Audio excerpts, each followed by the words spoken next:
welcome to winter. I've got more layers on than an onion. Today's show is all about the birds, and the reason that we're attracting birds this time of the year is we want them to set up this foraging route where they're feeding.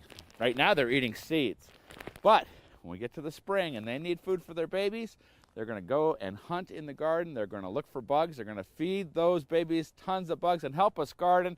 The first thing we're going to talk about is what to feed them.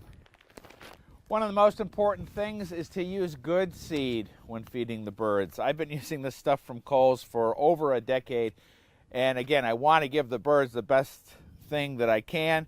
We've got all sorts of different stuff here. Black oil sunflower seeds are probably the most common feed that are used for the birds, but there's lots of other things. I feed a lot of black oil sunflower seed, but I love all these blends. This Finch Friends blend, if you look at that closely, you can see that's all the sunflowers that are already hulled. And so no waste at all. You know, when they take this sunflower, they got to crack it open, and then they're looking for the heart. And so we're using the best things we can to feed them.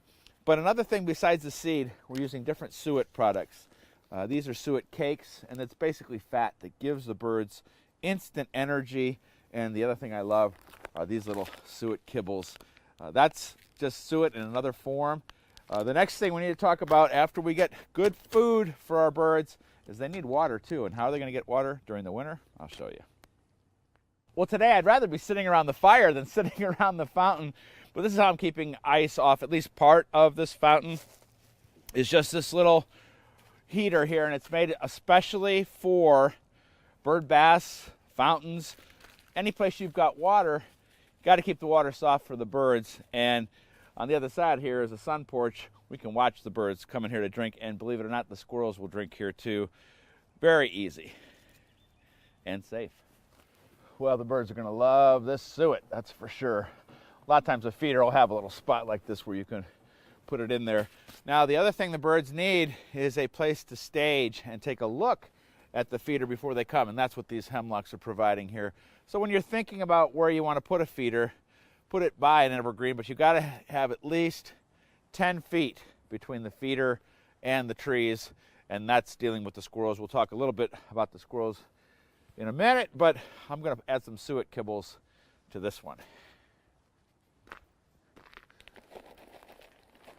With the cover, the birds can come, get what they want, go back, and keep returning for something yummy to eat.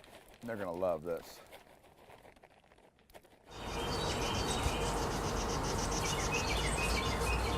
So let's talk about squirrels. They will destroy a feeder.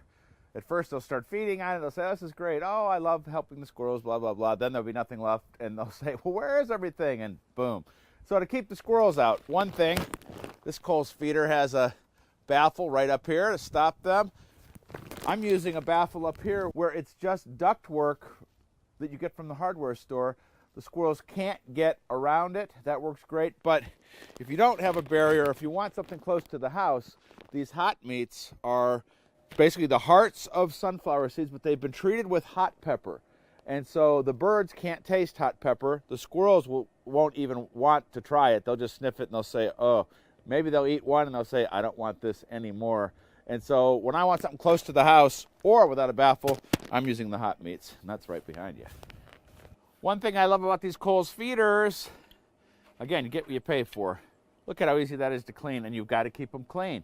You don't want the birds to be at risk, and so to get that old feed, it'll get wet and stuff. We just pull the bottom out, and I'm going to fill this guy up and this guy up with some hot meats, and we'll be able to watch the birds really close to the house.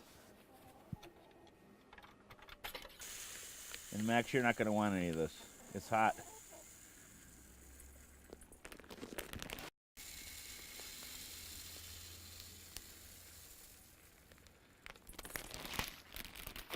As you can see, the birds love the hot meats, even chickens.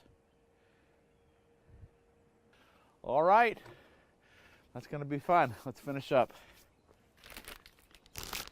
Don't forget, though, the squirrels need to eat too. Just give them their own spot to feed. One of the most wonderful things about feeding the birds is the joy we get out of just watching them and listening to them. Now check me out online. Lots of great gardening information there, and that's also where you can join my Seed of the Month Club. Until next week, time for some hot cocoa. We'll see you then.